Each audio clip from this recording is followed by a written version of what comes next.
Ryan, what's on your radar?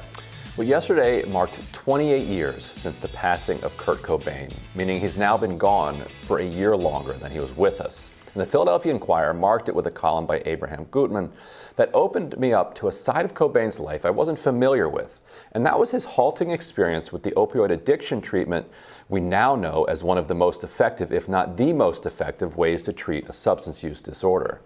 Its generic name is buprenorphine. Its brand name is Suboxone, and it often just goes by Bup.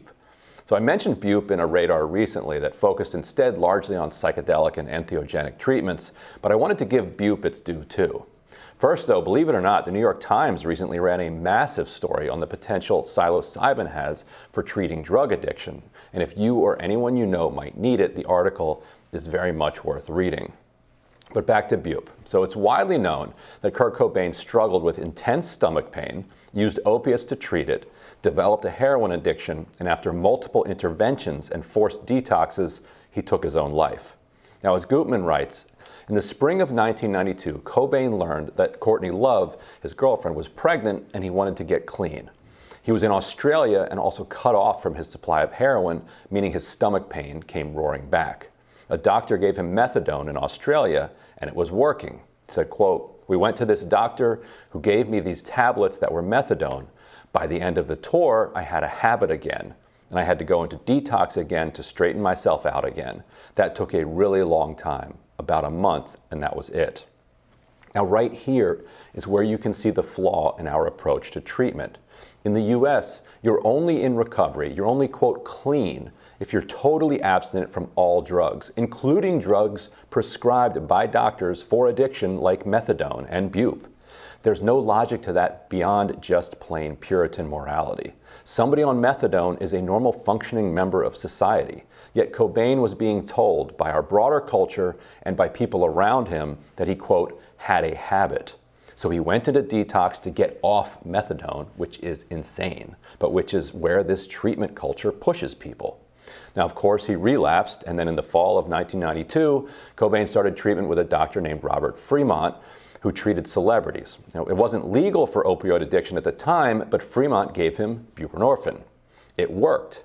Cobain said, "I was introduced to buprenorphine, which I found alleviates the stomach pain within minutes. It acts as an opiate, but it doesn't get you high." Now, for a deeper look at Bup, check out this 2016 story in HuffPost called "Dying to Be Free," which lays out its history.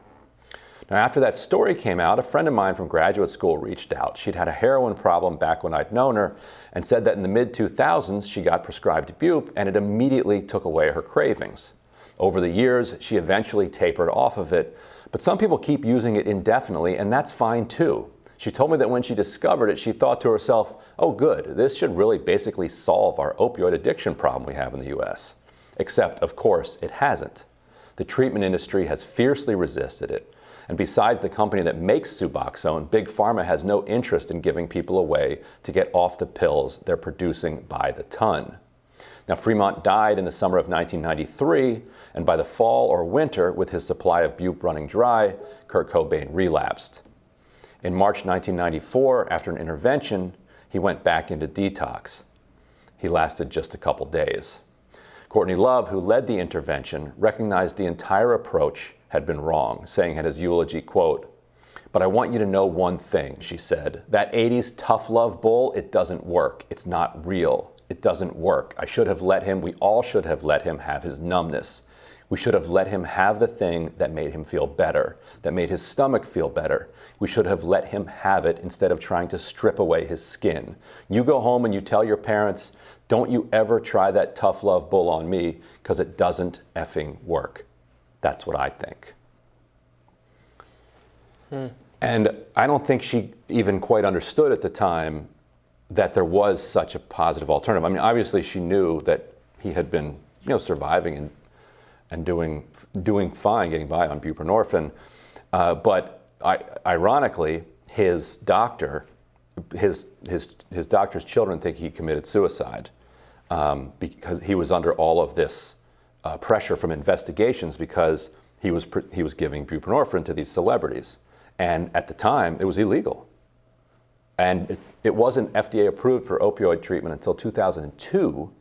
And even today, there are intense restrictions on how and whether doctors are able to prescribe it and at what limits. It's one of the only medications that we treat in such a way. I mean, you're making this libertarian's blood boil. I mean, how many times have I complained about how difficult the government authorities, the FDA, makes it for people to get medicine that they need, that they want to try. I think anyone, and probably many of our viewers have had this experience. It's a horrible experience, trying to deal with and manage people who are struggling with addiction, with drug addiction, and you want them to snap out of it, and you want them to just stop destroying yourself. But that it doesn't work. That never works. It's hard. And sometimes nothing works. But these drugs have a actual history of helping people ease off their addiction. Why not make them more available to people who fall into these categories so that they don't die?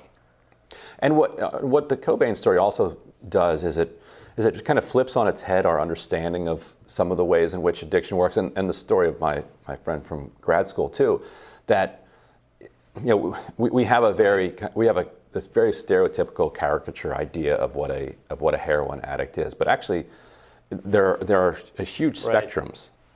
People think, we were taught in the 80s and 90s, you touch heroin one time, you're going to become an addict. We were taught that if you touch marijuana one time, you become a heroin addict. But you touch heroin on Monday, heroin addict by Friday. Right. But Cobain had been using it for several years, and he actively, in '91, decided, you know what, he made a decision rather than getting sucked into addiction, to say, I'm going to use this every day because it's the only thing that makes my stomach pain bearable. Like our treatment of gastro issues is just wretched. Like, it's horrible. Like, people who live with those are just dying. And so he was medicating first, beyond anything else. So our first approach could be like, okay, you say that opiates work for this. Okay, let's find out. Let's get you on an actual prescription regimen of something that you don't have to inject into yourself in like a hotel room. Like, let's try that first. And then if you find out that bupe is taking away the pain, but also not getting you high, from people who've taken it, who I know, they say it's kind of like just a coffee buzz at the most. Like, it really doesn't get you high. And if you are on bupe and you relapse, you don't get high. In other words, it counteracts. Like, let's say you're like, oh man, I just really need a fix right now. You take something, you don't even feel it.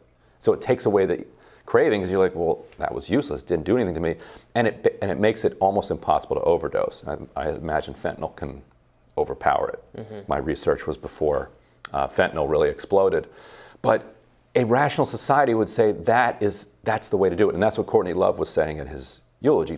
That's the way to treat this, not to have this like fake idea that the only way you can be clean in this world is to just be completely abstinent from all medications. Which doesn't work. You can look at studies of those kinds of programs, or like Alcoholics Anonymous. It doesn't work for like the vast majority of people who go through it, because you're either clean or you're not dichotomy. It just doesn't work. You have to get people to be able to manage their addiction, and before they can even conceive of overcoming it. And this stuff does help. Right, and this detoxing, like you take bupe as you're withdrawing too, but this just straight clean detoxing, where they dramatize in movies, where people are just scratching their skin off and everything. It's torture. It's horrible. It's barbaric. It's against all medical science. And one of the times that Kurt Cobain went through it, he wrote in his diary. He said, "I bought a gun, but I chose drugs instead," which was like good, because you're in so much pain that at that point, continuing with that pain isn't really a choice. You're either going one direction or the other. Right. And that time he chose to relapse. We all know that the next time that he was forced with that choice, he chose the gun. And now he's been gone for 28 years. 28 years today, huh? Yeah. 28 years yesterday. Yeah. Great column by Abraham Gutman in the Inquirer. Really goes deep into his history. Yeah. People should check that out. Yeah. Looking forward to your radar up next.